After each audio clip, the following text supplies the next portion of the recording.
Dok, hari ini kita akan membahas satu hal yang mungkin menjadi dilema banyak orang selama masa pandemi, di mana mungkin gerak fisiknya agak kurang, memasaknya jadi lebih berkurang karena harus deadline di rumah, WFH iya, ngatur anak-anak juga iya, akhirnya pesan secara online, banyak makanan-makanan yang tidak sehat seperti itu ya. Nah, kita akan bahas yang pertama untuk mencegah obesitas, pola makan sehat adalah dengan mengonsumsi lemak yang baik. Nah, kan kalau kita, Dok ya, secara umum kan kita taunya lemak itu ya jahat, bisa bikin gemuk dan lain sebagainya, penyakitan gitu ya. Nah, ternyata di luar sana ternyata ada lemak yang juga baik ya, Dok ya, atau gimana nih? Iya, benar banget. Hmm. Jadi sebenarnya lemak ini kan tetap diperlukan oleh tubuh kita Hmm. dan diperlukannya sebenarnya juga cukup banyak loh, Hmm. 30 sampai Oh, 40% banyak-banyak. itu kebutuhan kalori kita itu perlu dari lemak. Hmm. Nah, tapi tentunya pilih lemak yang baik biar menyehatkan tubuh. Hmm. Nah, lemak yang baik itu apa aja? Jadi contohnya misalnya dari zaitun, dari kanola, kacang-kacangan, alpukat, eee, ikan berlemak, contohnya seperti itu ya. Dok, ini kalau biasanya lemak kan kita identiknya selalu dengan yang bikin gemuk gitu ya, Dok ya. Nah, kalau lemak Iya. baik ini juga maksudnya bisa bikin gemuk juga atau juga harus dibatasin nih supaya nggak kelebihan juga, over juga gitu, Dok, atau gimana nih? Oke.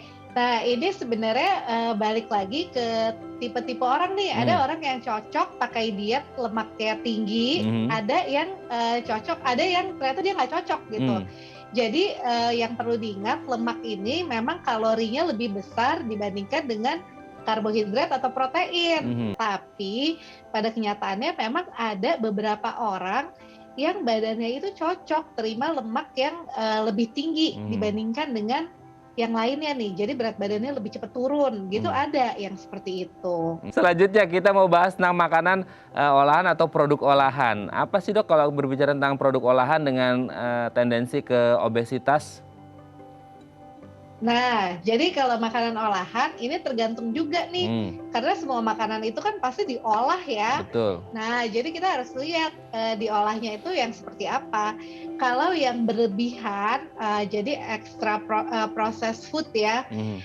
Nah, itu memang rata-rata itu terlalu banyak gula, terlalu banyak garam, terlalu banyak lemak yang tidak jenuh, misalnya lemak trans. Nah, dan biasanya kalau lihat dari nutrisinya itu sedikit, udah hampir nggak ada. Apa sih, Dok, akhirnya hubungan antara sayur dan buah dengan obesitas dan apa dampaknya kalau orang akhirnya nggak mau makan sayur sama buah gitu? Oke, nah jadi sayur sama buah ini penting banget, terutama buat vitamin, mineral, dan serat. Hmm. Nah, biasanya serat ini yang suka terlupakan nih. Hmm. Karena dalam sehari itu perlunya banyak ya, perempuan tuh minimal 25 gram, laki-laki 28 gram. Nah, gimana cara mencapai 25 sama 28 itu? Jadi kita harus makan makanan yang ada seratnya. Jadi contohnya kacang-kacangan, alpukat, buah gitu ya, terus sayur, brokoli gitu. Nah, itu seratnya lumayan banyak. Jadi makanya kenapa penting banget serat ini ternyata bisa memperlancar proses defekasi nih. Hmm. Nah, jadi ke belakangnya rutin, terus gula darah pun bisa terkontrol, kolesterol juga, dan serat ini juga bisa mencegah peningkatan berat badan. Jadi bagus banget gitu, makanya harus banget nih makan serat dari buah dan sayur itu terutama. Oke ya, dan pastinya ini juga bisa mencegah konstipasi juga yang bikin badan agak melembung gitu ya, Dok ya. Iya, Oke, bener banget. kita lanjut yang terakhir, Dok. Nah, ini juga nih, apalagi kalau sekarang kita lagi WFH, lagi deadline, aduh nggak sempat masak, aduh nggak sempat lama-lama makan, akhirnya ya udah komplit itu udah makannya junk food, makannya cepet-cepet gitu. Nah, manfaat makan secara perlahan dengan hubungan dengan obesitas seperti apa ini, Dokter Raisa?